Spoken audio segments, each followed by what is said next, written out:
Coming up on This Week in Cricket, Australia play Sri Lanka again in yet another Fortress Test match as Australia and Steve Smith storm the Fortress. We'll all celebrate Dimuth Karunaratne's 100 tests and his retirement as well. Plenty of questions around the Aussie selection there. Then we head over to India as England continue their white ball series, and we'll get some views around some of these batters rounding their way into form. We'll also talk hurdies, a lot of international sides getting pre-Champions Trophy jitters as Bethel's out, Bumrah's in question, Cummins and Hazelwood are out, and about 15 or 16 other players that we'll list pretty much just in passing, I think. But yeah, hurdies all over the place in the Champions Trophy squads. Then we'll head back to the tri-series between New Zealand, Pakistan and South Africa. A breezy debut, but ultimately no chocolates for South Africa in that one. We'll talk some New Zealand news. I'm sure you'll have plenty on Glenn Phillips for us, Stu. And we'll round out the podcast with some ad hoc and unscheduled New Zealand domestic updates. All that and more on This Week in Cricket on the Top Order podcast. I did it. You did it. Well done. That's your contribution done. You can relax for the next hour. Binksy not here this week on a rare midweek recording on the Top Order podcast, so you're going to have to put up with me at least giving the introduction this week. Welcome, Dr. Jamie, as well from the UK. Should we start, and only because I get to run the run sheet this week, even though you put it together, Stu, with Australia-Sri Lanka, second test in Galle at the Fortress. Australia have dominated proceedings yet again. I think we should. We always sort of go to the victors, but, you know, everyone's just heard your voice for a minute or two. So maybe we'll come to Jamie, because I think the main story actually is, well, one, how dominant Australia were, and maybe we can circle back to you on that, because I think if we look at how Sri Lanka has gone in this World Test Championship cycle and kind of how difficult it's been for a lot of teams to go to Sri Lanka and actually perform well, the manner that Australia completely demolished and won both of those test matches by an innings and, virtually by an innings again in the second test is very, very impressive, and obviously bodes well for them going into the World Test Championship final and their sort of all-around credibility as the top test side in the world at the moment. But I think we also have to talk about Steve Smith, because it wasn't that long ago that we were sort of saying, some of these guys, Steve Smith, Virat Kohli, some of these guys are really struggling. On the Aussie side, it was Marnus. Maybe you'll talk about him again when we do talk about this series. But Steve Smith has roared back into form, Jamie, and he's been the star of the series. Yeah, phenomenal. I mean, previous weeks we've been talking about, how long's he got left, and is this final swan song and so forth, and then kind of like just back to his brilliant best again, I guess, in both of these tests, and. Yeah, it just looks like he's enjoying it as well. Some of his shot play, very authoritative at the crease again, like really dominant. And we were just talking before about kind of his catching as well, and maybe this is feeding in. It's like this kind of cycle, isn't it? If I'm batting well, I'm probably going to catch well. If I catch well, I'm probably going to bat well. It's kind of feeding all that belief that he's got in himself. Heard an interesting thing as well about him rewarding himself with the chocolate bars and stuff like that. And I thought that was quite interesting that, you can win pretty much all the things you can win in sport, but actually it's still having those little rewards when you achieve these little milestones, getting the bars of chocolate and rewarding yourself for that. I thought that was really quite interesting. It's always interesting in terms of approaches that players have, isn't it? He is in the twilight of his career, and maybe that has freed him up a little bit. Maybe he's, going into this as the last few years. Maybe there was a comment about, is this the last time he'll perhaps play in Asia with the next Indian series, at least 2 years away. It's kind of really dominant. I think as well, I'm not the expert on the spin bowling department. I'll pass over to other people, but I think that's looked impressive. Lyon and Kunneman, I think, have looked really good. On what probably has to be said, fairly spin-friendly conditions, but Mitchell Stark's done a great job as well, I think, in kind of, kind of spearheading that attack and using his skills to the best of his ability. So, yeah, kind of gone off on one way there. Gone off from Steve Smith, but I'm bigging the Aussies up. What's going on? I know it's a topsy-turvy world here. Everything's turned upside down on the Top Order podcast this week. Where do we want to give praise? Because we could either give praise to the Australian bowlers, who were good. You know, Mitchell Starc in particular was good, new and old ball, pushing the ball across the batters. I thought Lyon was excellent, you know, mixed up, trying to challenge the outside edge and the inside edge over and around the wicket and what have you. And Kuhnemann, as we said, asked questions on the line of the stumps, as you need to do as a left-arm finger spinner in Asia. But do we need to give the Australian bowlers a lot of credit, or do we need to have a critical look at some of the Sri Lankan batting and whether or not it was one, up to par, B, you know, as far as Dhananjaya De Silva is concerned, maybe a little bit overly aggressive, maybe a little bit irresponsible at times? And generally, did they underperform with the bat Sri Lanka, particularly in this test when they had the best of the conditions? They won the toss, batted first, didn't really get past 250, 260 and allowed Australia to bat then in good batting conditions, get an innings lead and then put Sri Lanka under the pressure in the second innings. I mean, I think there's obviously a little bit of column A, a little bit of column B there, but I would tend to give more of the credit to Australia and the way they went about things. I probably almost feel more negative on Sri Lanka's bowling side of things because I really thought that they would challenge Australia a lot more. You know, particularly Jayasuriya, he's been excellent in those in Galle for a start. He's his record there is absolutely remarkable. But even just at home in Sri Lanka. But I thought it felt like they just let Australia off the hook quite a lot. You know, there wasn't enough, consistent. Let's just drop it on this line and length every single ball and really make them work, which I think the Australian bowlers did incredibly well. I think you sort of undersell Kuhnemann.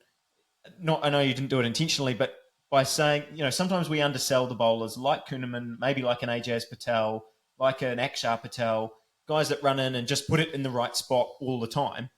It's actually incredibly difficult. Oh, that's a skill in and of itself. Yeah. And I think what he showed in that series was, that the ability that he was able to do that. And he was able to beat people in flight. He was, I was really impressed with him. I know we all, you and me especially, wanted to see Murphy. We wanted to see more of him because I do think there's a lot about him and he seems to me the natural successor for Lyon in all conditions. But you have to give a huge amount of credit to Kuhnemann because he did the perfect job and took wickets early. He was entrusted with the ball very early on in those innings, and he picked up wickets in almost every occasion. I think he topped the wicket charts. Averaged 17 or something. Yeah, very, very impressive. So yeah, rather than piling on Sri Lanka, I think Australia just deserves a lot of credit for the way they've won these games. Like as you said, so many different people were contributing. But you even weren't very happy with some of the selection and sort of how they went about things from that point of view. Yeah. Well, do you want to talk about the selection of? It's Cooper Connolly, the selection that we're going to talk about here, right? And I understand. I can understand the line of thinking that Australian selectors have had, where they might have gone through a process similar to, okay, it's a dead rubber test in a series. We've already won and retained the Warne Muralidharan Trophy. Great name, by the way. A fantastic name for a trophy. Other trophy names are available, but that's a good one. It's a dead rubber test. We're not going to get similar conditions in the next test we play, which is the World Test Championship final. We've got two guys at home in Constas and Green who might come back into consideration. We've got Cummins and we've got Hazelwood that are going to come back into consideration. So the makeup of our team going forward is likely to be very different for the team in this test match. We back ourselves with Lyon and Starc and Kuhnemann to take the vast majority of wickets in this series. We've got Travis Head as backup. We've got Bo Webster as backup, who led the averages for this tour, by the way, average 9. So kudos to him. So we've got a gap in the batting order at 8. We can, pick this kid who's ostensibly a batting all-rounder, bats 3 for Western Australia, and he might bowl some overs, and he might get us a wicket, and he might score some lower order runs. And if we're in the poo and we have to bat last, we might need an extra batter. All of that. You've just talked us into the selection. So now talk us out of it. there was no contribution from Cooper Connolly. Like, how are you setting that kid up to have a meaningful contribution in this test match? Okay. So when you picked Constas, you picked him to open. When you picked McSweeney, you picked him to open, whether or not he should have opened or whatever. At least you've picked him to play a big part in the success of your team. When you've picked Bo Webster, you've picked him at 6, you've given him a bowl, albeit not a lot of overs, but enough overs to kind of keep him interested in the game. And when you've picked Boland, you've given him a role where he's been asked to succeed. When you picked English, you batted him at, 5 and asked him to succeed. How is picking Cooper Connolly and batting him at 8, even though you had the opportunity to push him up the order when Inglis was injured, how is this putting this kid in a position to make a meaningful contribution to the total? He didn't bowl very much. He hasn't bowled very much in first-class cricket. What is it that we're actually trying to achieve with his play? Because I didn't see anything in the way we used Cooper Connolly in that test match that tells me anything about what he's going to be as an international cricketer. Whereas all the other debuts that we've given over the course of the summer, and there have been 4 of them, we have given that player an opportunity to succeed in something like, or their actual role that they're going to play in the international side. So that's the problem I have with his selection. The problem I have with his performance is that in the opportunities that he did get, he didn't take advantage of those, right? He tried to get off the mark, and maybe he was nervous. Like, let's give him a pass because he was nervous. But young guy on debut, 21 years old, maybe a bit of lack of match awareness. But Australia needed to make sure they batted once, because I'm telling you now, chasing 160 on that wicket batting last would have been a very different story to chasing 75, and you can go hammer and tongs. One guy comes off, it's game over. He had an opportunity to make sure Australia batted once. He was batting with an established batter in Bo Webster, who's in good form and who was batting well. He's tried to smash the first ball or his first scoring shot in Test cricket, almost got caught. And then 3 balls later, charged down the wicket and was caught at point. That is not a debut that strikes me as being particularly match aware. Okay, Australia might have been pushing for runs, but he get 20 balls to play himself in. And from a bowling point of view, we just didn't give him enough overs to learn anything. So I've learned nothing from Cooper Connolly's debut. I don't think Cooper Connolly, other than being around the team, has learned much from his debut in terms of his performance, because he just, like, you're out there for 6 balls and you bowl 5 overs. That's not a lot to, like, there's not a lot of data for you to go on other than being around the group. So I was pretty nonplussed by A, the selection, and B, his debut, because let's face it, we've been treated to some pretty spectacular debuts from Australian cricketers this summer who've come in and been in a position to succeed and really shown what they can do. So, yeah, I was nonplussed by the whole thing, to be fair. But give me the other point of view. Talk me around to Cooper Connolly, the cricketer. I was gonna push back, but you've sort of explained.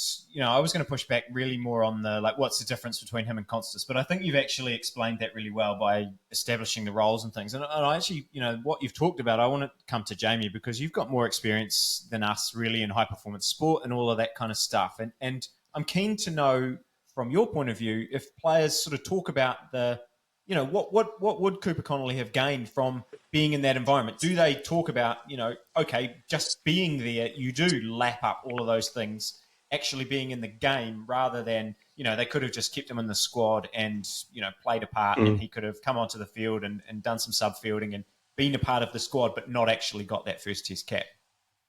Yeah, I mean, I think there's definite value in that. I think, yeah, absolutely. Being in and around, you see lots of examples of players, going to training camps or going on tours and trying to develop that sport intelligence, that knowledge from the environment. I think that's hugely important. From what you've both been saying, though, and my initial appraisal, it feels a little bit like Australia didn't really know what to do with him. So it feels a little bit like role conflict. So the fact he's done that, when he's gone out to bat, just shows scrambled. I don't really know what my role is. I've not really perhaps been told, or I might have been told, but I'm not really sure what it is, because I'm quite new to this, and therefore, yeah, I'm all over the place. So it feels a little bit like trying to be crowbarred into the team in a position and a role that's very unfamiliar, and therefore you've kind of got this lack of understanding around actually what's being expected, and then you get this performance which is quite, yeah, abject, really, but really maybe through no fault of his own. Like Baldy's saying, we can explain. We can give him a bit of a free pass and say, yeah, there was some nerves and anxiety around that, but But I think ultimately you'd want Cricket Australia to reflect and say, did we give good clarity of information? Yeah, was he clear on what was expected from him? And as the outsiders looking in, it would appear perhaps not. I know in the past we've spoke about, the great Australian teams of the years back, Ricky Ponting being brought in at 6 and then biding his time. But Ponting coming in at 6 would have it always felt as though he had a clearly defined role at 6. This is what we want you to do. And then he was obviously just going to move up the order in due course. So, yeah, it feels a little less like that here. But it does feel a bit confusing. I don't know. But going back to your initial question, Stu, I think, yeah, there's definite value. But he'll probably be walking away from this going, crikey, am I good enough? Like, I didn't, there'll probably be more questions than answers rather than perhaps actually lapping it up and using it. And that's the thing that you would be hoping for to establish for a young cricketer on debut in a situation where the team around him is succeeding. But he's probably walked away from that game going, well, I didn't really do much on my debut. Like I got 4 and I bowled a couple of overs. Am I what do Australia see him as? Do they see him as a spin bowler or do they see him as a batter who can bowl a little bit of spin? Because even in the bowling department, it felt to me like they preferred Travis Head and Bo Webster than Cooper Connolly. And that might have been a right arm, left arm thing and all the rest of it. But like you would think that if you're going to pick that kid to bat at 8, then he should be bowling some overs. Like he should be the 4th bowling option at worst, right, in that situation. So, yeah, look, I think a bit of a mixed debut for him in terms of messages. Like clearly on this podcast, we're a big fan of him as a cricketer. I hope that going forward, he has a really clearly defined role in the Australian team and he doesn't kind of get lost in amongst all the other success that they have. And that if and when he comes back into the team, which might not be for a wee while now, that he comes back in with a clearly defined role and that he's set up in a position to succeed. But, if you have a look at the depth chart of Australian cricket, and I wrote it down here earlier on today, the number of all-rounders that are now available to Australia, and I didn't even have Mitchell Marsh on that list anymore, the number of all-rounders that are available to Australia going forward is such that, he might be 4th or maybe even 5th on the pecking order of available all-rounders. So it would have to be a specific set of conditions or him coming in purely as a batter, as we've seen Josh Inglis do. Those are the scenarios where I can see him getting back into the Australian team moving forward. And it would require, I think, some retirements or some selection changes, maybe Marnus Labuschagne steps aside for a period of time to find some more form, etc., for him to come back into that Australia side. So look, there's lots to be excited about for Australian Test cricket fans, and I know there are many. It was a pretty comprehensive victory. You couldn't have really asked for much more going into the World Test Championship final, given the personnel that were there. And I think it's going to be an incredible, incredible final in England against the Proteas coming up in a few months' time. Before we move to Karunaratne and sort of talk about his, his career, his, I guess his legacy in Sri Lanka just briefly, I think also I will just highlight quickly Alex Carey's 100 because he was another one that I thought, I think back to that New Zealand series when they were over here playing. A lot of our discussion on the show then was who's going to replace him because it's not going well for Alex Carey and he needs to make runs quickly. I thought he was excellent in this test. Obviously, scoring 150 helps, but I thought the way he managed spin and things when actually, even thinking back to over here in New Zealand, it seemed like spin, although it's a strength of his, it seemed to be getting him out quite regularly. So the way he bounced back, I'm sure that's going to be huge for him to be able to score that 100, and cement his spot in the side. Karunaratne, talking about him, I'd love to get your view, Jamie, about sort of how you view him from an England point of view, because I think back to a couple of years ago, and I really thought he was, one of the best openers in the world. And I wrote down some stats. I think between 2021 and 2023, he averaged 56 across 21 tests, 700s in that time. Scored hundreds against India, South Africa, West Indies, double 100 against Bangladesh, 80s against New Zealand and Australia. He was at the top of his game. at that point. And what I love as well is that he did that all while being captain. If you look at his captaincy record, he averaged almost 50 as captain across 30 odd tests. You know, won 12, lost 12, you know, drawn 6 or 7, or maybe it's lost 13 now. But, you know, I think he was a stabilizing force, it seemed, in that Sri Lankan side, and someone during those years that actually was a world-class player. Yeah, I mean, is this a case of, you know, sort of classic burnout, had enough, kind of want to move on, that we sometimes see? Has had a lot of responsibility, like you're saying, at the top of the order, the captaincy, maybe leading that team for a number of years, spearheading it. Is this kind of a, I'm sort of done, you know, or yeah, form has dipped, and yeah, I'm not quite sure how to dig myself out of it, you know, and maybe doesn't have the motivation or the commitment. Again, you know, hypothesizing a little bit, but to go back in and recover some of that, you know, it can be hard, can't it? You know, towards the when you've played a lot of sport, that if that form dips, to have the energy and the reserves to dig deeper and maybe make some changes and do that. Yeah, it's tricky, isn't it? Because like you said, I've always considered him like a world-class player, but with form recently has probably not demonstrated that. I don't know. I don't know how you guys see it. Do you see it as a kind of run out of steam, you know, sort of It's end of the yeah, it's road, quite or yeah, it's quite a bittersweet ending to his career. I think, you know, he didn't really fire a shot against Australia in this series. You know, he had 4 low scores in this series. I think the end of his career is not commensurate with the totality of his career, either in terms of results or in terms of, you know, the number of runs he scored. He was very prolific for a period of time there, a little bit like Tom Latham. There was a period where those two guys were kind of right at the top of their game, and you thought, you know, these two guys are the premier opening bats in the world, where it wasn't easy to be an opening bat in that you know, post-COVID period. So there was there's a lot to celebrate for Dimuth Karunaratne's career. 7,000 test runs, not to be sniffed at. 100 tests for a nation that doesn't play all that much test cricket, particularly against the big three. You know, his record is good. And you know, if you have a look at the up and down average of his test career against some of the big nations, okay, it's not tremendous against Australia. It's not tremendous against England.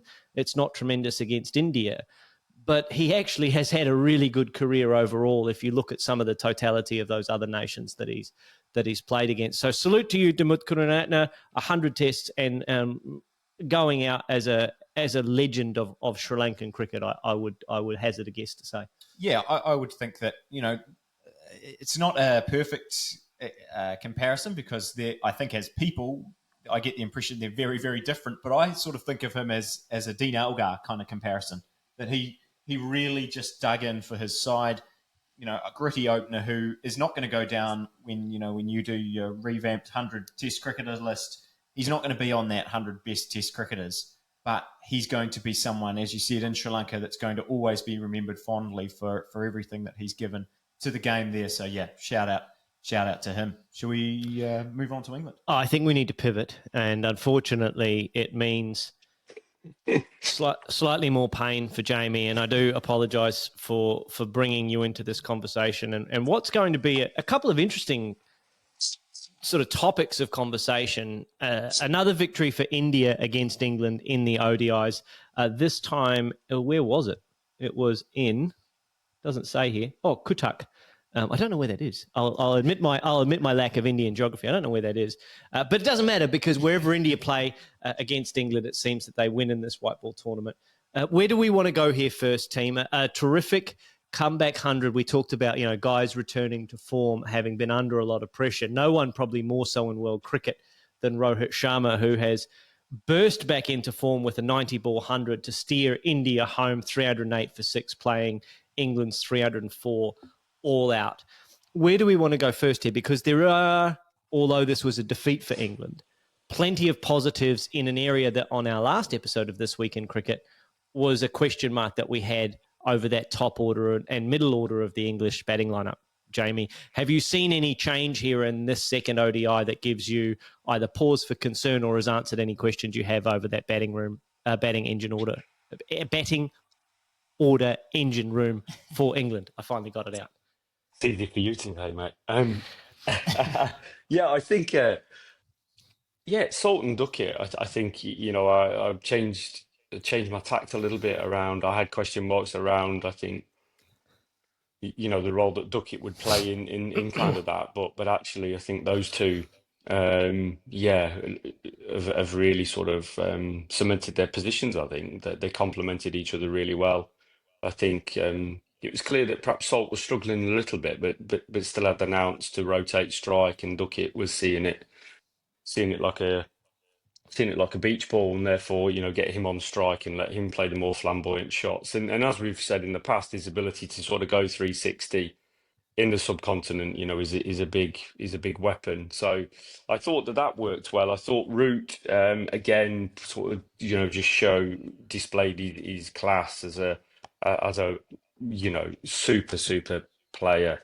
One of the world's best. I think just his ability to come in composed, not be rushed, but also just that ability to kind of score a runner ball, if not more, in situations where, let's be honest, England do struggle. And I think there was a really nice comparison on the coverage of sort of when Brook and Root were batting, and then it was kind of like made around the amount of dot balls that Brook would chew up versus Root was getting similar deliveries off the Jada and Axar, but was his ability to use the crease, to step back, to manipulate, to really guide, and hit down the ground. As I say, from similar deliveries that Brook was getting, I think that's where perhaps England struggled, though, coming back to the middle order, the middle overs in particular, just that ability to rotate.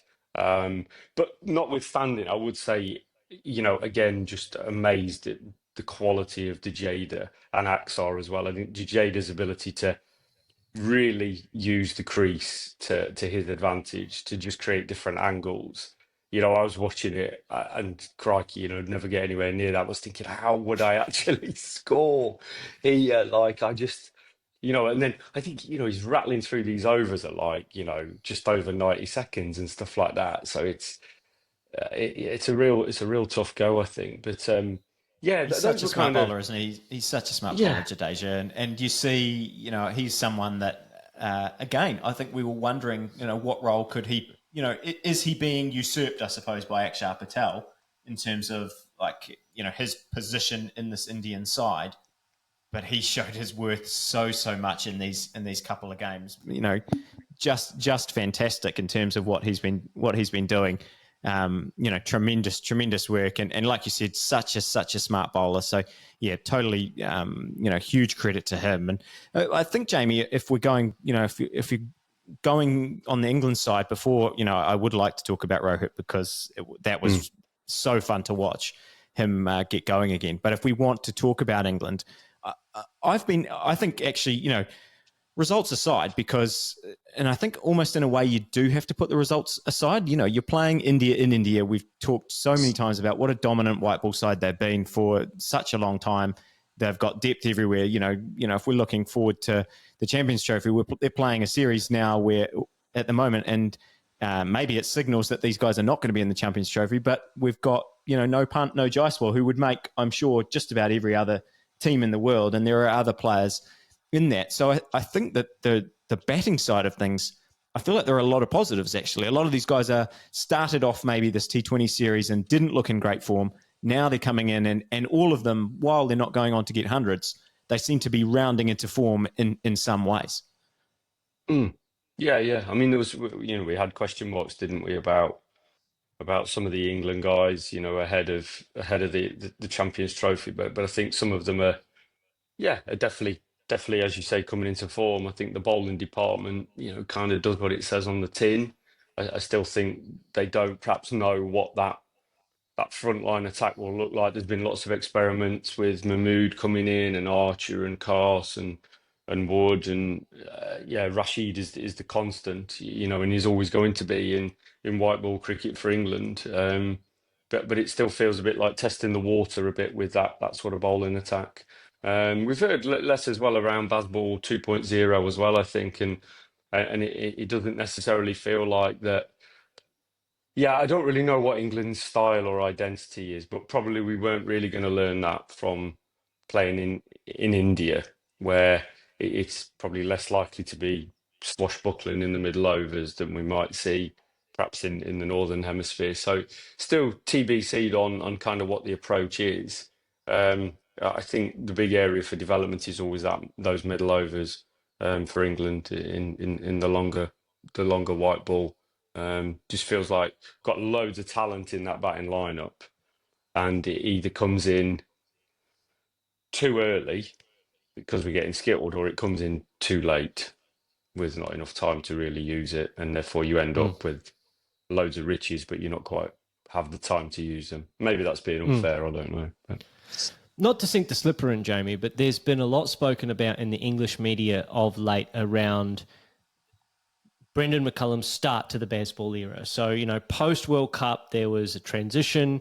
Now we've got Brendan McCullum on board full-time as the England white ball coach and the red ball coach. The results, I don't think, have satisfied some members of the England media, the wider media, not necessarily the cricket-specific journalists. And some of the knives have started to come out for Bazball. There was a piece in the Fox Sports media here in Australia just quoting some of the English press and some fairly scathing commentary around the attitude to Bazball and has McCullum been successful or has he had impact on the team? Has he been able to turn their form around? All of that commentary aside, what have you seen in terms of the progress of the England team over the last sort of 9 to 12 months? Are they trending in the right direction, or have they still got some questions to answer coming into this Champions Trophy in a couple of weeks' time? Yeah, it's a great point, mate. I don't, again, I just struggle to know kind of what the identity is, because it's like, there's young players in there, there's new players in there, but then you've still got your older heads, Butler, Livingston, Roots, et al. Are still in there. So it's knowing, they're not going to be around forever. So kind of what is it? Like or what's the brand of cricket they're trying to play? It doesn't look like it's the red ball brand, that is for sure. But maybe you can't do that in a 50 over game. But I thought it would be a bit more, I don't know, not aggressive, but Bazball kind of linked. But I'm not sure really. I'm sitting on the fence because I don't. You come back to that. I don't really know what they are at the moment. Whereas in red ball, I could answer that a little bit clearer. I could say this is how England are going to play red ball cricket. They seize every opportunity. They take on any challenge, anything that's thrown at them. They're super aggressive. I didn't see that in the middle overs. If you're being true to Bazball, you rather than getting tied down against the spinners, you take them on. But it seemed a bit like we sit in, we consolidate, and that seems maybe that is the strategy under Bazball 2.0 in the white ball game. But it feels a bit sort of counter to what we've seen previously. So I just get a bit confused with, is this just the same white ball approach that we've had with a different coach and some different players? That's how I see it. Not answered your question at all, mate.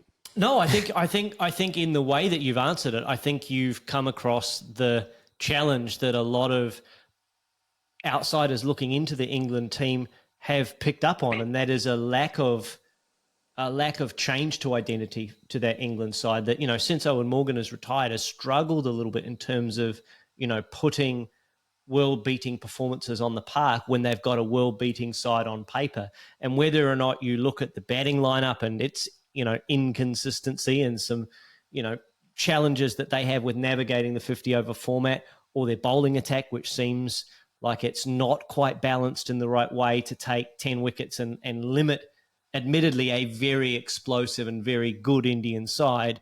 There's something that's not quite clicking in that England side at the moment. And it feels a little bit like, and dare I say it, the Australians lead up to the World Cup in 2023, where we didn't perform very well in that 12 months. We didn't play a lot of cricket. We didn't perform great. We had guys coming in and out of the side. We weren't quite sure what our best 11 was. And it miraculously just came together on one game, basically, against India in the final. Hold on. They won about 8 in a row, didn't they? Underselling your side again here. But... Okay. I'm trying desperately hard not to sound arrogant. But yes, we did play reasonable cricket in that tournament. But you know what I mean? England's side has got that little bit of, we're still figuring each other out. We're still figuring it out. And you've got to think that with Butler and with Root and with some of those experienced heads, that by the time they come to the Champions Trophy, they're going to have to figure out a way. Because, Jamie, what's the expectation of the England public, do you think, in terms of where England should go in this Champions Trophy? Not to get ahead of our preview show, which will be coming up next week, but what's the expectation around this England side? How far should they go in the Champions Trophy? My expectations of them, well, I think your expectations and the expectations of the English public, because they might be two different things, I think. Yeah, my expectations are, I still see this as work in progress. I still feel this is testing the water and getting skin in the game for these players under this coach and just kind of test it and work it out. I'm probably being slightly cautious. I don't know. I don't see us winning it. I don't see us getting close to winning it. But I don't know if that is the expectation of people or not. But for me, it's kind of very much, as I say, it's about finding what your best 11 is, or the approach, or maybe just testing your approaches out. Maybe is it a free hit? I don't know. Do you get a free hit in this level of sport? Maybe you don't. But if England don't probably, get through to sort of a knockout phase, I think that would be deemed a failure for sure. But I don't think there's an expectation that we would, win it or get close to winning it. But I think there'd be an expectation to play some decent cricket. I think be competitive. I think your point about the best 11 that both of you guys have made is the one on the bowling side that I just have absolutely no idea. I look at that bowling attack and I think, who are the best, four Rashid's obviously there. Who are the others? I don't even know. If I could name one that would definitely be in my side. So, I think that's, as you say, but, it's early days from the McCullum era in the white ball game. Hopefully for your point of view, Jamie, he's going to put his stamp on the game. But we will see. And I think you summed it up really as the work in progress. Shall we talk about someone who is not a work in progress in Rohit Sharma? We can. I think we have to, because I think Rohit Sharma came under a lot of criticism in this Border Gavaskar Trophy series. He's been under a lot of criticism for his form generally over the last 12 months or so. So I think it's an opportune time for all of us who criticised Rohit Sharma, and I think I might have been one of them. Not deliberately or with any agenda, but I think we did point out that he hasn't scored a lot of runs. Didn't score a lot of runs in Australia. But now it's bounced back, and actually what it's done is it's made the top order selection for the Champions Trophy a really difficult call for India, because, as you say, Stu, Pant's yet to come back into this Indian side. You'd figure that he'd figure in calculations at some point. He's in the squad and KL Rahul keeps getting selected ahead of him. So this suggests to me that that's the side that they're going to go with. And as you mentioned, Yashasvi Jaiswal, who is the most exciting young cricketer in the world at the moment, who's a top order batsman. He is genuinely a prodigious talent. Not in the side at the moment. And you have a look at the way that the Indian team are batting. Gosh, there's some embarrassment of riches in that Indian team to select their Champions Trophy first 11 from. And they've probably got, I don't know what our best first 11 is, because we've got 15 or 19 or 22 to fit into that 11. You know what I mean? It's a case of who do we leave out. I think on the bowling side of things, they'll still have questions. As we record this, we don't know the fate of Jasprit Bumrah in this tournament. It sounds like he, maybe later on today, maybe even before this goes up, there will be news about his availability. I mean, if I had to guess, the fact that he's not, shaping up for this third ODI suggests it's not great news. But I guess I hope from the tournament's point of view and from India's point of view that he will be there, because he's such an amazing player to watch. But I think what was so exciting about this Rohit Sharma innings is that it had kind of all the shades of everything you want to see from Rohit. So, early on, drop kicks one off his legs, follows it up closely by that, take a step down, smash it over cover for 6. Then he's hit one straight down the ground for 6, brings up his 100 with a 6. He's got 50 off 30, brings up his 100 off 76. Like it's that, exactly what he did in that 2023 World Cup where, he went out and he set the tone early on. They were chasing a big total, and the way that him and Shubman Gill, we should give a lot of credit to as well, because he's been excellent in this series so far. He set that down, and basically from the moment that he got going, everything was in India's favour, and that's what he can do. Almost better than anyone else in the world when he's in top form. He can take the game, from a position of 50-50. He can push it so far in India's favour so quickly, it seems. And I feel like so many people can get 50 off 30 balls, but it seems like the way that Rohit Sharma does it seems to have, I don't know, an outsized impact than many other players. He certainly projects a lot of power at the crease, doesn't he? He's a bit like Ross Taylor in that regard, and Steve Waugh in that regard. He really owns that space, and I think that's what we kind of missed from Rohit in the Baldy Gavaskar Trophy. Is he didn't really own the space when he was at the crease. He didn't make you feel like he had his chest puffed out and he was the man. But certainly, from looking at this performance here in this ODI, he's got that swagger back. He's got that momentum back. To pick up on your point earlier, Jamie, if you go and have a look, not too closely, but if you just have a look at the strike rates of that Indian side through the middle order, they're all 95 and above, right? With the exception of Virat, who was 5 off 8. Well, that's only -3 in terms of runs scored, balls faced. But you go and have a look down the order, all of those strike rates are near enough, makes no difference, in 90 or 95 plus. Again, KL Rahul, a bit of an exception. It's a real stark contrast, isn't it, to the Harry Brook innings, who managed to, who was getting tied down a little bit. So I think, India have shown England the blueprint for managing those middle overs, and it is by working the singles and taking those options, etc. And, you have a look at Shreyas Iyer, 44 with 3 boundaries, or 4 boundaries, including his 6. Axar made 41 with 4 boundaries. Those guys are getting the boundaries away, but they're also rotating the strike brilliantly. But if you have a look at Harry Brook's innings, he had 31 with 4 boundaries, but he took 52 balls to get to that 31. So certainly a work on for Brook, who is prodigious ball striking talent, to work the ball into the gaps and to learn from Joe Root, who, as far as I'm concerned, alongside Kane, is the master of hitting 2s to the 30-metre circle in terms of, those talents in world cricket. So plenty to like for England. Is there anything else we want to hit on India-England before we move on to the Hurdies roster for Champions Trophy injuries? Oh, I mean, there's nothing on me. I thought you were segueing nicely to Kane Williamson there, and letting me go off on one about New Zealand's batting in this tri series. I mean, we could name. Look, I think let's talk about New Zealand. Then you're clearly dying to talk about Kane Williamson and New Zealand's tri series performance. Can I open it with a pun? Because I thought South Africa's opening partnership was light and breezy. And Breetzke though. I know, but that doesn't make the joke work, Stuart. And if I have to explain it, it loses all of its edge. But congratulations to Breetzke, because it's the highest score by any cricketer on debut. It was an awesome 150, I think, off 100 and something balls, 148 balls. So run a ball, 150.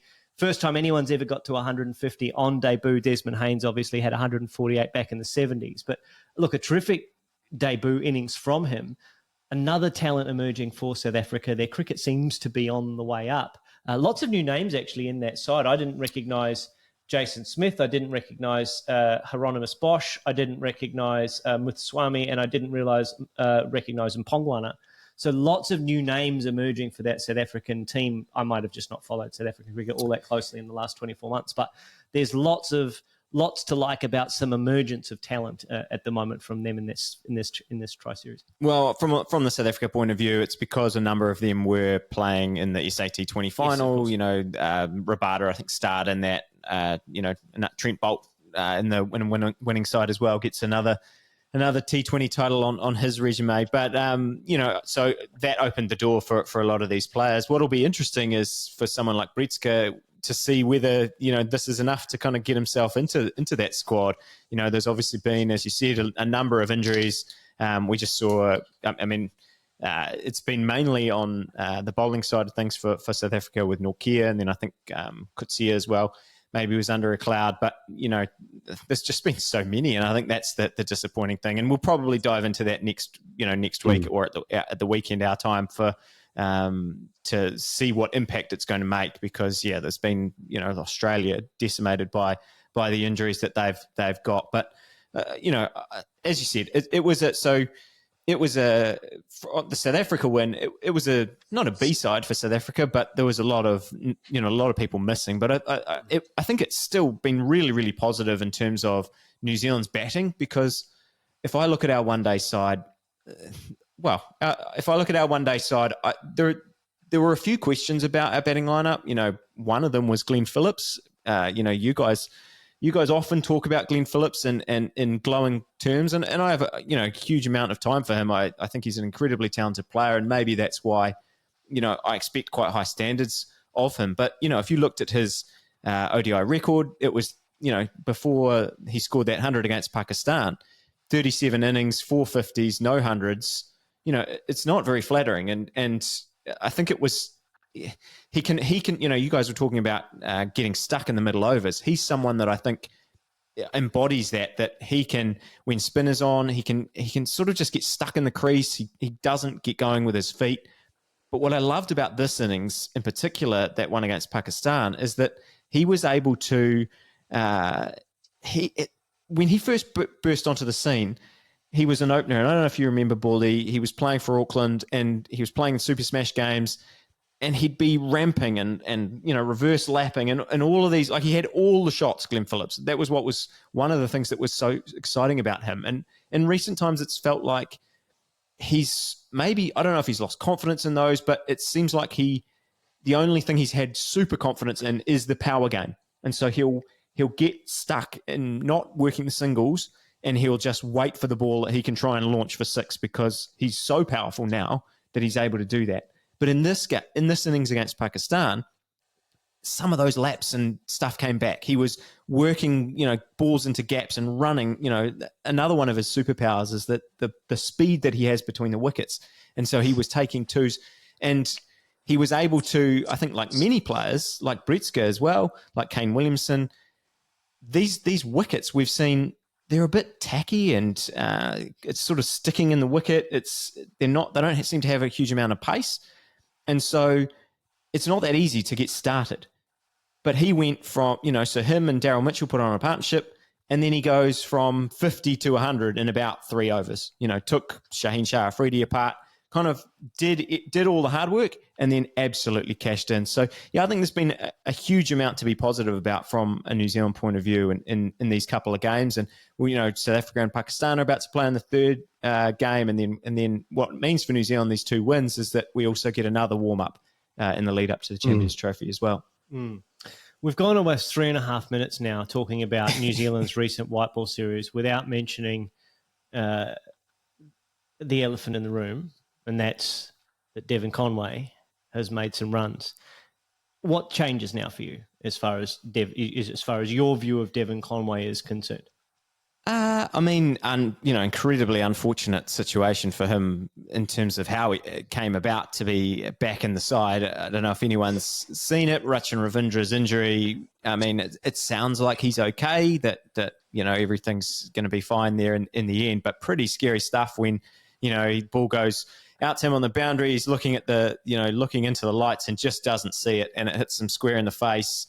Blood starts coming down, and he's off the field. So, definitely hoping that, I don't know, that he's feeling okay, and then he's not got any concerns, I suppose, from that, because in his brief time at the crease in that Pakistan game, he looked really smart again. But what it's done is, it's given a chance to Devon Conway, and he took it with both hands. What I really liked about Conway's innings is that in recent times we've seen a lot of the criticism we've had about Conway has been that he's been throwing his hands at the ball, or he's been, sort of, I don't know, getting ahead of himself, really searching for the ball. in this game, it was all just timing. For quite a while, he did get a bit stuck in those middle overs. And fortunately for him, Kane Williamson, it was a masterclass from Kane. And, another one of his innings where he just walks to the crease and suddenly looks a class above everybody else. But I think for Conway, he just looked back in the Devon Conway mold. He kind of pushed the ball through the covers. We're seeing in these, if this is going to be any indication of what we're going to see in the Champions Trophy, this outfield at Lahore in particular is absolutely lightning. So if the ball goes through the field, it's 4 basically if there's no fielders within, 5 meters of it. So Devon Conway was taking full advantage of that and beautiful down the ground, just punching the ball down the ground. It was, again, sort of like we talked about with Rohit, all the hits, all the Devon Conway hits still started to come out of the closet. So I think in reality, I think it's a super hard decision now. Will Young's been great for the last wee while for New Zealand. But, if you had to push me in a one-off game, if I'm getting a Devon Conway that bats in that manner, that has that confidence, I think he's a better option because I think he can go big. That's what I think pushes him over Young in my estimations. That, he seems someone that when he's in and when he's in that form, he can turn 20 or a start into a huge score, whereas I think that's been Will Young's challenge in international cricket. He's been very strong and very serviceable and, better than serviceable is an understatement as well. He's been very, very good for New Zealand over the past 12 months, but he often doesn't turn the starts into big match-winning scores, and I think that's what Conway can offer you. Yeah, well, I mean, Conway, in the way you're describing it, lower floor, higher ceiling than Will Young. Yes. Will Young has a much higher floor to his game at times because he's got good technique and he doesn't get found out as often. But you're right, the ceiling for a Devon Conway or a Ravindra is higher. And in a short tournament, I think in the Champions Trophy format, you almost, if you're New Zealand, I think you go, cool, if we gamble on match winners and Kane, around Kane, we might pull off enough, results that go our way to get ourselves into a final, and who knows what happens from there. Is there anything else that we've really learned from this tri-series so far? Have we learned anything about either Pakistan and the way that they're setting up their cricket at the moment, or have we learned anything about South Africa? Probably not as much about South Africa because of the personnel, right? But have we learned anything about this Pakistan team, do you think? I don't know, Jamie. I'm hogging the conversation. Anything you want to add? I do have one sort of. I don't know that we've learned necessarily anything, in particular me about Pakistan. We've only seen one game from them. I do have one more thing on New Zealand, but if there's anything you've got, Jamie, then fire away.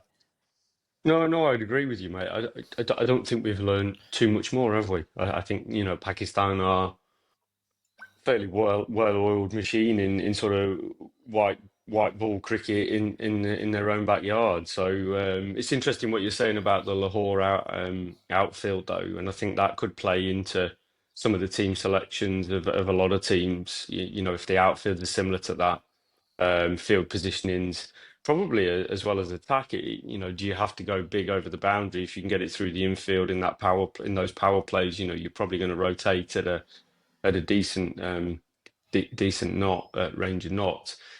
Maybe spinners opening the bowling. Take pace off. It could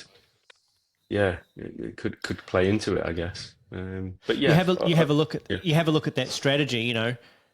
And we've talked about two sides probably not knowing who their best 11s are. I think Pakistan have got a pretty good idea about what their best 11 is going into the Champions Trophy. And I think it looks a lot like the team they put out against New Zealand. I don't think that there are many players coming in other than maybe Tahir and Shah in that middle order 6-7 spot. I don't think that there are many things that Pakistan would tweak in that side. You have a look at their bowling lineup. Naseem Shah, Haris Rauf, Abra Ahmed, Shaheen Shah Afridi, and backup from Salman Ali Agha. That's a bowling attack. That's a bowling attack that can win you games in Pakistan. And take wickets up front as well. That's what Afridi does so well. Exactly, with the new ball, as he did. He took 3 for in the game against New Zealand, even though he went for sort of 90 odd. New Zealand took to him a bit. But yeah, I feel like that Pakistan team is starting to take some shape, and it remains to be seen what they do with their 6-7 position. But I feel like they've got a nucleus there that's pretty locked in at this stage for Champions Trophy. Anything else on the Tri Series before we move on? Well, the concern, I guess, for Pakistan is going to be Harris Ralph. He came up with a side strain in that New Zealand game, and we shall see. What hasn't been much come out about that. Whether that's that's going to be just felt a pain in his side and went off, or whether it's a big problem. From the New Zealand thing, that the big thing that I'm going to be looking out for and wanting to see in this final is some runs for Tom Latham. I mean, it is if we're talking about Devon Conway, it's a real shame that he's not a better keeper. Like I think he's borderline good enough to keep in T20. I don't think he's good enough to keep really in the 50 over format. And if he was, I think that'd be a simple way to do this, because Latham's really struggled. I think there was a stat came out. I think he's the first New Zealander maybe to score 3 ducks in a row in ODI cricket. I mean, we haven't played a lot of ODI cricket at the moment, but it's not been a great year all around for Tom Latham. I think he's gone 1-0-0-0 in his last 4 innings in ODIs. So he's batting 1,000. Well, yeah, it's not looked good, and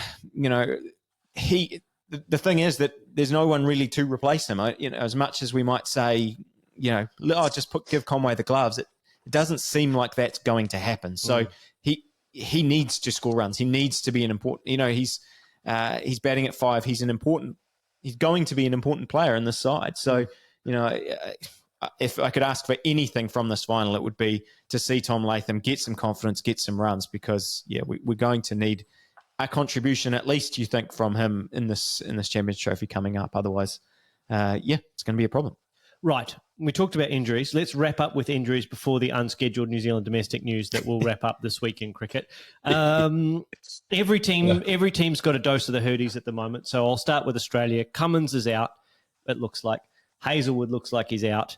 Marsh is already out. Stoinis is retired. There's some big holes to fill in that Australian bowling and all-rounder setup.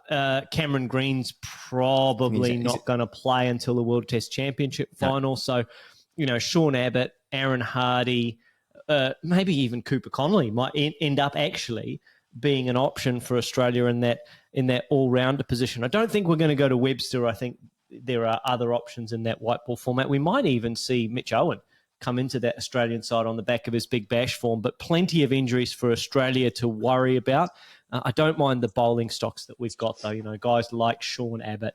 There are lots of fast bowlers running around in that Australian domestic white ball setup that could, put their hand up. Bartlett, Johnson, Morris, etc. So I'm not really worried about that. But the Cummins one is a big one, and we need to find some all-rounders that are capable of making a contribution with bat and ball. But we're not the only ones that have got injuries.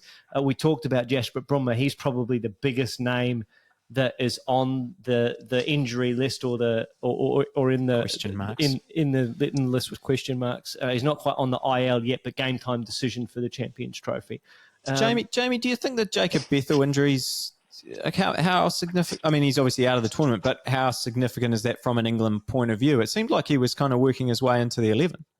Yeah, I think it's disappointing, isn't it? I think for him and obviously England in the tournament, but I think he looked like he was probably, going to get game time as probably as part of the development of this team that we've spoke about ahead of the Ashes. So it feels like, it's disappointing, really. I mean, you look at the list of injuries, and again, it just reinforces the idea they probably play too much. The the schedules just, you bounce from one tournament to another, and particularly if you're an all-rounder that bowls decent wheels, you're going to pick up niggles, more likely than not. But even if you're not a bowler, you're probably going to pick up stuff. It's just, it's unfortunate. This is quite a high-profile tournament, isn't it? And to be losing players of this stock is disappointing.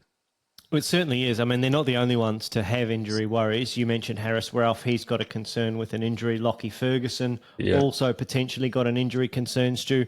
And Sam Ayub as well. I think he's definitely out for the tournament. So, look, you have a look at that list. Cummins, Bumrah, Hazelwood, Marsh, Stoinis, admittedly retired, Harris Ralph and Lockie Ferguson. There are a lot of bowlers in that list, aren't there? And so it just goes to show, there is an injury management component that's starting to creep into cricket, as there is with a lot of professional sport these days, in terms of, this player is a DMP, injury management, as opposed to, anything else. So I think that's one for us to keep monitoring. I think the ship has sailed really on that argument about, do we play too much cricket? We all know that we do, and it's not and it's not easy to fix, but this is the consequence. This is the result. Will be more and more soft tissue injuries, particularly for bowlers and all-rounders. Yeah, it is. And if you think, 10, 15 years, the ICC trophy was like with a big deal. And I'm not saying it's not a big deal, but it's now a big deal amongst other big deals, IPL, SA20, Big Bash. It's like, okay, they come thick and fast. And it's hard, I guess, to manage players and their workload in that when, as we've discussed before, the financial incentives to play in these are so big. Yep, and this is not a new era of bowlers playing with niggling injuries. Bowlers in previous generations, Walsh, Ambrose, Marshall, Lilly, Thompson, Snow, etc., Kapil Dev, Abkram, Wakar, Wasim. Keep going. No, there's heaps. I'll stop there, otherwise we're here all night. But they all played through injury, but they were playing a lot more first-class cricket. And they were playing a lot more long-form cricket, county cricket, first-class cricket, than the guys that are playing high-impact, high-intensity T20 cricket. Very, very different kind of game. Very, very different approach to training as well, stamina versus explosiveness in the modern game. So all of that subtly changes the dynamic of injury management, injury potential, injury prevention. We won't go into it too much more because we're well over an hour here on the pod. And I know that Stu's got some unscheduled New Zealand domestic news. So let's round out with some domestic New Zealand chat. Look, I just wanted to give a shout out basically to a few people, and mainly it's the winners of the Super Smash. So we had the Central Stags and the Wellington Blaze. And, I think they were on the men's side, the Central Stags were sort of the leaders throughout the whole tournament. On the women's side, it was actually Otago who was mainly at the top of the table, but got pipped in a very, very low scoring final by Wellington. Wellington's record in T20 cricket in New Zealand, or even in just in general over the last 10 years, has been phenomenal. And one of the key contributors to that, or two of the key contributors to that, are the Kerr sisters, and they shone again during the tournament. It really was, we had the Kerr sisters on the women's side, and we had the Boyle brothers on the men's side, who kind of led the way for the Matt Boyle in the Canterbury side, topped the run charts, and Jack Boyle for CD was right up there as well. So yeah, very, very impressive stuff for them. And then I just wanted to kind of name a bunch of players who I'll be keeping my eye out, I guess, over the course of the rest of the domestic season, because New Zealand's got a bit of a weird calendar over the next 6 months or so. We've got obviously the Champions Trophy, but then a number of our players, we've got a white ball series against Pakistan, but a number of it's at the end of March, and I don't know whether our players will be available, the IPL players and the PSL players. And so, there'll be a little bit of overlap, but also Pakistan, will be bringing their players out. So, I think they will be able to leave to go to the PSL. But New Zealand have often used these end-of-season tours, or even they've toured Pakistan a few times during the IPL, as almost A tours. Like we've sort of seen some of the A tours go away from the New Zealand calendar. They were in there a few years ago. Then I could be wrong, but maybe since COVID, we haven't seen as many of them. They were a big part of what we did and how we kind of developed players. And now it seems to be, that we're using, a lot of people get upset, but, you're giving away caps, or, people use that argument, but they're using international cricket to kind of blood players. And, we've seen during the Super Smash, we saw Kyle Jamieson's return, which I think everyone was incredibly encouraged and excited by.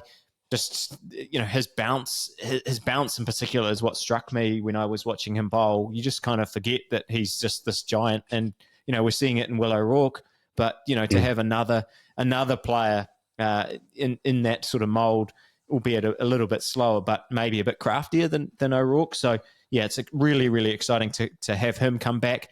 But just a few other names to sort of that I hope might be in have good enough seasons that they might be in conversations for this end of year tour. We've got Reece Mario, who young Canterbury opener, who I think when we had Cole McConkey on the show about during COVID, I think he name checked him as someone to watch, who was a really, really young player.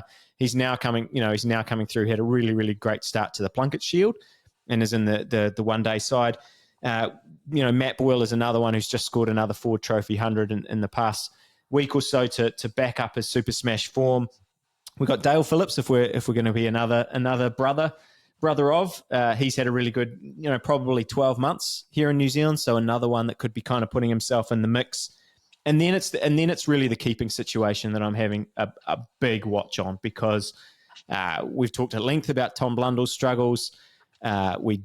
Mitch Hayes come in and not really set the world on fire in terms of his domestic stuff. In his international game, he's shown glimpses. Lots of promise. I think there's lots of talent there. It's whether or not it's getting converted into performances, numbers, stats, impact on the New Zealand team when he's in that setup, and even sometimes in the Canterbury scene when he's in that Canterbury side. Opening the batting and such. He hasn't had a great year. So, again, we've got a test series coming up in Zimbabwe and then hopefully in South Africa. So we don't know what's going to happen there, whether Blundell will keep his spot and all of that kind of stuff. So the likes of Cam Fletcher, who made a couple of scores in these Ford Trophy games, which is encouraging. He's, I've always had a lot of time for Cam as a person, but, a lot of time for him as a cricketer. I think he's one of the best keepers, pure keepers going around in the domestic scene here.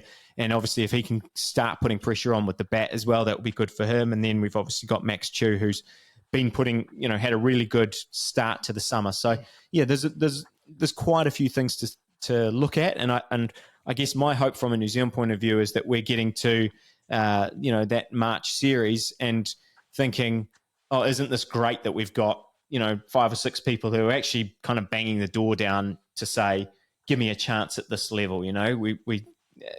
We're often in New Zealand not scraping the barrel, but it sometimes feels like, oh, there's a young talented player, we'll put them in. I want to see someone like Conway did and like other people have done really actually put on a massive domestic summer and go, pick me, I deserve to be in there, it's time for my shot. You're absolutely right. A real family feud feel to Stuart's unscheduled New Zealand domestic wrap-up. We at the Top Order podcast surveyed one person and they gave us their view on names to watch out for in the next wee while. I'm just going to go. There's 8 names on this list that Stuart There are has. More, actually, yeah. I just didn't get to them all because I know you didn't want to Well, you mentioned here all night. 9 names, only 7 of them were on the list. So I'm impressed at your encyclopedic knowledge and your ability to run a family feud section here on the Top Order podcast. Jamie, unless you've got anything else, mate, I think we might wrap up this episode of This Week in Cricket. I'm good. I've got to go and teach. Well, we'll let you get to the classroom. Thank you very much for joining us here on This Week in Cricket on the Top Order podcast, as we've covered Australia, Sri Lanka, India, England, the Tri-Series with New Zealand, South Africa and Pakistan, a hospital update or injury ward update, as well as some random New Zealand domestic news. And that's just a sample of some of the fun that you can have when you listen and subscribe to the Top Order podcast. Coming up next week, Champions Trophy preview. We'll run through the usual explainer. I'll stuff that up. We'll talk about which teams we'll think will win. We'll all stuff that up. And it will just generally be markups all round, really, as we preview the Champions Trophy. But it'll be a lot of fun. So stay tuned for that next time on the Top Order podcast. But when you're out there, enjoy your cricket, look after each other, and we'll see you again soon.